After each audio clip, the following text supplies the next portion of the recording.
morning students, myself Vijendra Chauhan from Shri Narayana Vidyalaya, Kanha, and I am your maths teacher. And today we are doing chapter 10 of class 5. The name of chapter is Measuring Time.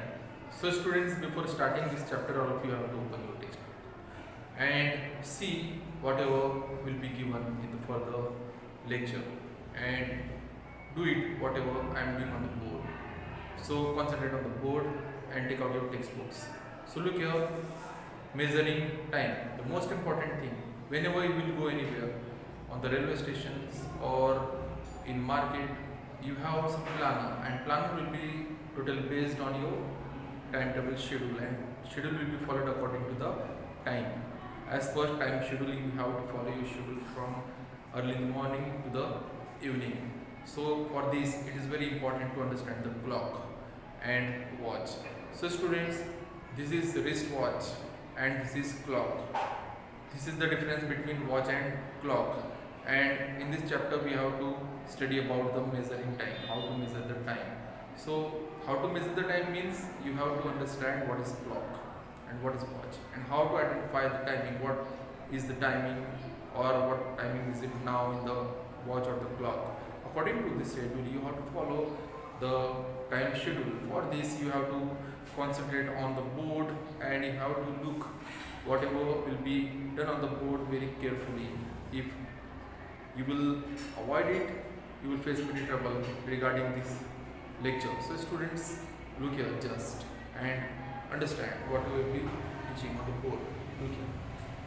This is clock. What is this? This is clock. ये क्या है? ये clock है. इस clock में आपको जो चीज़ें समझनी है, मैं आपको वो एक एक करके समझाऊंगा. आपको ध्यान से समझना है, क्योंकि ये क्लॉक समझना बहुत ज़्यादा ज़रूरी है. यहाँ देखो, ऑल दीज आर नंबर्स. ये सब क्या है? नंबर्स है. किसी भी वॉच में या किसी भी क्लॉक में 12 नंबर्स होते हैं. 1 to 12. 1 to 12 ही क्यों होते हैं? 1 to 24 भी होते हैं.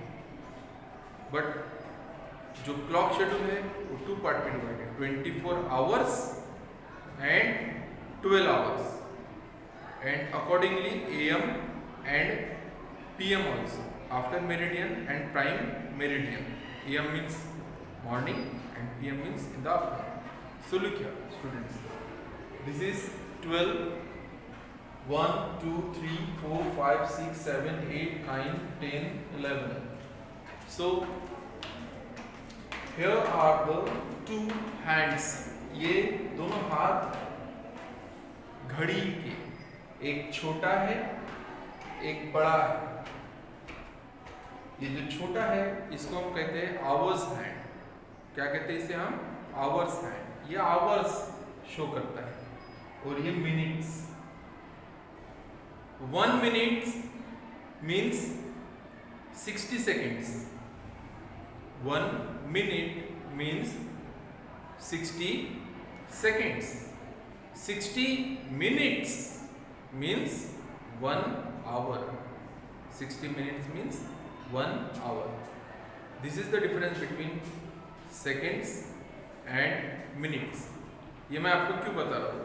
क्योंकि इसी पर आपके प्रॉब्लम्स बेस्ड है. तो आपको यहाँ बताना है इस घड़ी में कितना टाइम हुआ है. याद देखिए और मुझे बताइए कितना टाइम हुआ है. This hand is approximately in between 2 and 3. 2 और 3 के जरा सा बीच में. तो ये टाइम कितना हुआ है? यहां से यहां तक का डिफरेंस होता है 5 मिनट्स का. ये जो डिफरेंस है, ये डिफरेंस होता है 1 2 3 4 एंड 5. फिर 1 2 3 4 एंड 5. ऐसे ही करते करते आपको यहाँ से यहाँ 5 5 5 5 5 का डिफरेंस होता है, तो मीन्स ये है 5 पर, तो टाइम कितना हुआ है हमको ये पता है। तो 2:05, 10, 15, 20 और 5, 25, 2:25 means 25 minutes past 2, 25 minutes past 2, यहाँ लिखेंगे हम 25 minutes past 2, 25 minutes past 2. This is the answer of your problem set 43. Problem set 43 का ये आपका फर्स्ट आंसर है। सेकेंड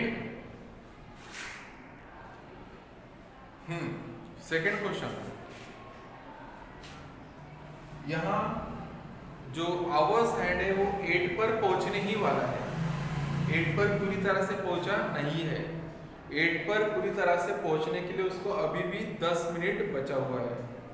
तो अभी टाइम क्या हुआ है, what the time is it now in this clock. यहां से काउंट करेंगे, this is 10, 20, 30, 40 and 50 means 50 minutes past 7, 7:50 हो चुके हैं। तो आपको क्या लिखना पड़ेगा, यहाँ 25 की जगह 50 मिनट्स पास्ट 2 की जगह 7।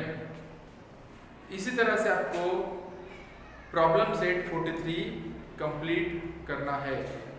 एंड लर्निंग अबाउट सेकेंड्स तो मैं आपको ऑलरेडी बता चुका हूँ कि 1 minute equals to 60 seconds and 60 minutes equals to 1 hour. So students, in this way you have to solve this problem set. If still you have any doubt regarding this lecture, you can simply do whatever you always do.